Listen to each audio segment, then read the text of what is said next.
Archive. Prologue. The National Archive was supposed to be silent after midnight. Rows of dusty files, forgotten histories, and locked cabinets. But tonight, the silence was broken by the faint hum of a projector. A reel spun in the dark, casting flickering images across the walls. On the screen, a man's face. Daniel Mercer, former intelligence analyst, missing for 3 years. Chapter 1. The Return. Clara Hayes had spent her career chasing ghosts. As a journalist, she thrived on secrets buried too deep. When she received an anonymous email, "Mercer is alive. Meet me at the archive." She couldn't resist. The archive smelled of mildew and old paper. Clara's heels clicked against marble floors as she descended into the restricted section. That's when she saw him, Daniel Mercer, gaunt, hollow-eyed, but unmistakably alive. "You shouldn't have come," he whispered. Chapter 2. The file. Mercer handed Clara a folder.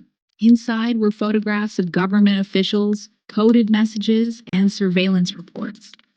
At the center, a project called Glass Corridor. "It's not just surveillance," Mercer said. "It's control.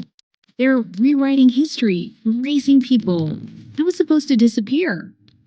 Clara's pulse quickened. "Why show me this?" "Because you're next," Mercer replied. Chapter 3. The Pursuit. Clara left the archive with the folder tucked under her coat, but she wasn't alone. A black sedan followed her through the rain-slick streets. She ducked into an alley, heart pounding. The sedan stopped at the corner. A man stepped out, Detective Rourke, badge gleaming, cigarette glowing. "Funny thing," he said.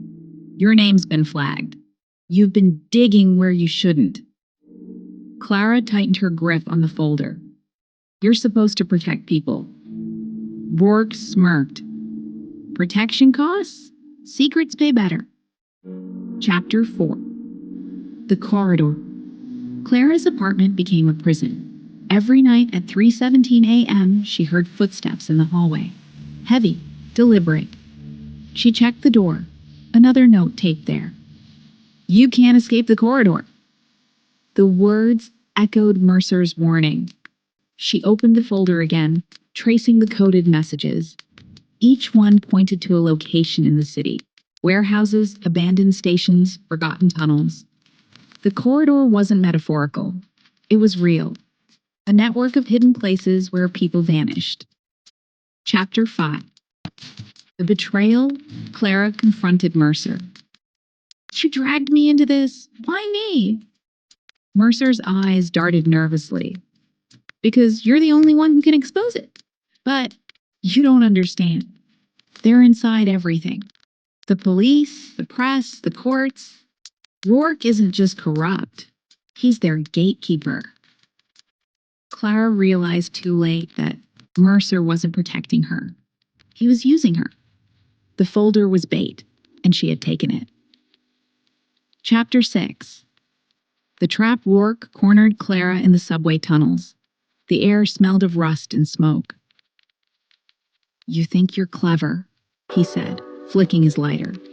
"But you're just another file in the archive, another name to erase." Clara backed against the wall. "Why me?" Rourke grinned. "Because you looked. And once you look, you belong to the corridor." Chapter 7. The Escape. Clara ran.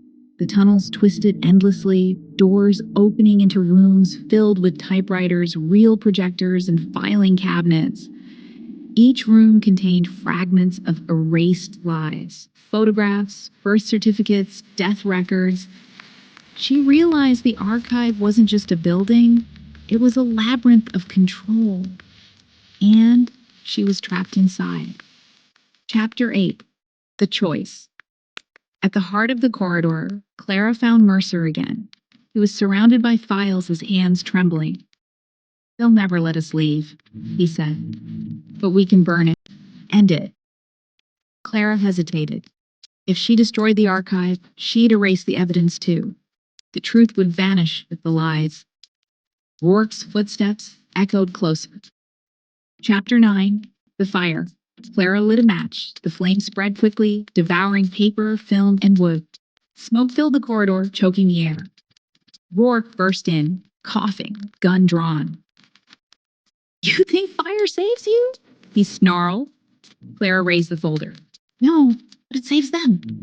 She tossed it into the flames. Mercer screamed. Rourke lunged. The fire roared. Epilogue. Weeks later, the archive was gone. Official reports called it an accident. No mention of Clara, Mercer, or Rourke. But in the city shadows, whispers remained. At 3:17 a.m., footsteps echoed in empty hallways. And if you listen closely, you could still hear the flick of a lighter, followed by the slow drag of a cigarette.